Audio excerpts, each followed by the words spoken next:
Fala família, aqui é o Sereno do Quilombo Cotô e venho aqui mais uma vez desenrolar um papo sobre capoeira. Vem comigo.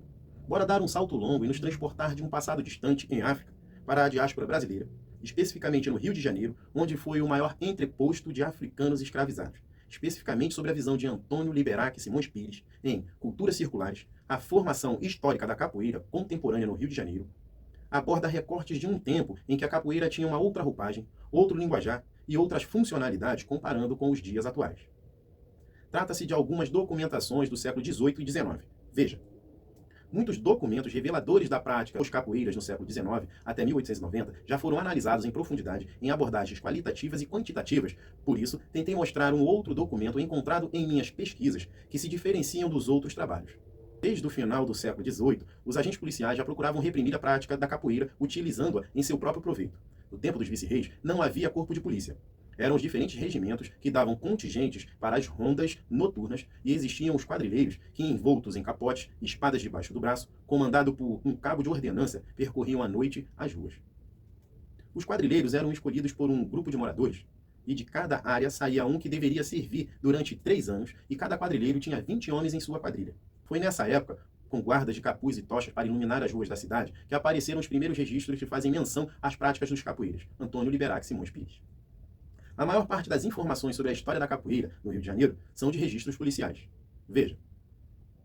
Antes da organização das instituições políticas na cidade do Rio de Janeiro, o controle social no meio urbano se apresentava de forma mais personalizada. Isso possibilitou a construção dos mitos daqueles que mantiveram a ordem com sua presença, impondo respeito no meio do povo e assumindo a cultura escrava, como foi o caso do Major Vidigal, que entrou para a história policial como um cultor da capoeira. Foi após a fundação da Polícia Civil em 1908 e militar em 1909 e que encontramos com maior constância registros dos capoeiras em fontes históricas. No período de 1810 a 1821, entre as 4.853 prisões efetivadas pela Polícia da cidade do Rio de Janeiro, 438, ou seja, 9%, acusados da prática de capoeira. Nesse período, os capoeiras formaram grupos e interferiram nas relações de poder no espaço urbano da cidade do Rio de Janeiro, assim como nas relações entre escravos e senhores e entre os próprios escravos.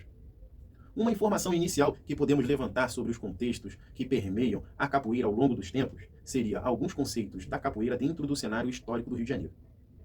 Em primeiro lugar, se coloca o problema do conceito de capoeira. Esse foi o praticante no século XIX. Capoeiragem foi como se classificou a prática dos capoeiras no século XIX.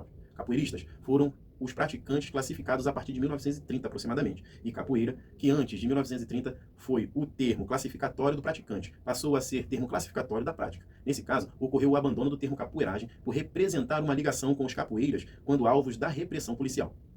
Entendo por cultura da capoeira o fato de vários indivíduos produzirem determinada organização, com os rituais próprios e constantes, e se situarem enquanto partes de um todo. Antônio Liberac Simões Pires. Aqui, já este fato histórico nos traz mais nitidez no lance dos termos sobre a capoeira ou capoeiragem. Muito interessante e importante, mas também me vem ao pensamento sobre o significado da origem da palavra.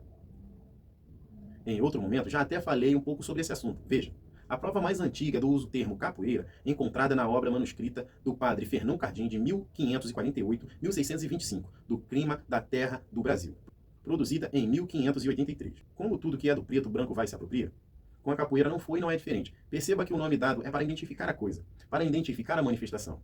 O que eu quero dizer é que antes mesmo de dar nome à coisa, ela já existia. Por exemplo, quando aquelas manifestações africanas que falei lá no outro vídeo, o Ingula, Cabangula, a Bassula, e etc., se infundiram, novos códigos foram configurados. Então nasceu a coisa, que mais tarde recebeu o nome de capoeira. Mas se observarmos bem, a coisa também já existia antes mesmo de ser configurada. Trata-se de sua mais profunda essência. Eles vão amarrar nos mínimos detalhes, tudo para fazer parecer pertencer a eles. Veja, quando em um documentário de nome Mestre Pastinha, Uma Vida pela Capoeira, considerado o documentário, e um antropólogo branco chamado Carlos Eugênio Soares, também muito considerado, disse: a capoeira ela é afro-brasileira, nem africana e nem brasileira. Todo mundo acreditou, porque basta o branco falar para todo mundo acreditar. Anteceder esse ponto a uma prévia vai ajudar no desenrolar desse jogo, não só sobre a palavra, mas também sobre a coisa. A coisa existe antes mesmo da palavra, então qualquer nome que lhe derem não fará qualquer diferença. Temos que entender, buscar a coisa, temos que buscar entender a coisa. Quer ver uma coisa? O Muhammad Ali jogou muita capoeira, Michael Jordan jogou muita capoeira, Ronaldinho Gaúcho jogou muita capoeira, entendeu? Frases como a capoeira é brasileira, ou afro-brasileira, ou afro-indígena, até um papo tipo Os originários das terras brasileiras são os indígenas. E se a capoeira nasceu no Brasil, ela não pode ser africana. Eu já ouvi. E dentre outras coisas. São sempre para tentar apagar sua real origem, que é africana. Tem tudo isso, mas vamos seguir o baile. Foi por intermédio de um dos mais célebres policiais que a capoeira entrou na tradição literária que remonta ao final do século XVIII, o Major Vidigal, que, na hora das grandes transes, abandonava as armas para se defender a rasteiras e cabeçadas, faca e pau. Miguel Nunes Vidigal era o seu nome. Nasceu na antiga capitania do Rio de Janeiro, em Angra dos Reis, na segunda metade do século XVIII. Teria concluído cursos de humanidades e se alistado em um dos regimentos da cavalaria de milícia dessa capitania, onde foi subindo de posto até sargento-mor. Vidigal prestou relevantes serviços capturando escravos fugidos, extinguindo os quilombos do Morro de Santa Teresa, prendendo capoeiras e acabando com casas de feitiçaria e candomblés. Parece familiar? Essa história do Major Vidigal mostra quanto esse lance de apropriação cultural que acontece hoje também já acontecia lá no passado. Não é uma coisa nova. Vê se não é bem assim. Primeiro, eles proíbem as nossas manifestações. Dizem que são perigosas para a sociedade. Depois eles se apropriam dela, se aperfeiçoam nelas e aí então a usam contra a gente. Não é isso? Simples assim.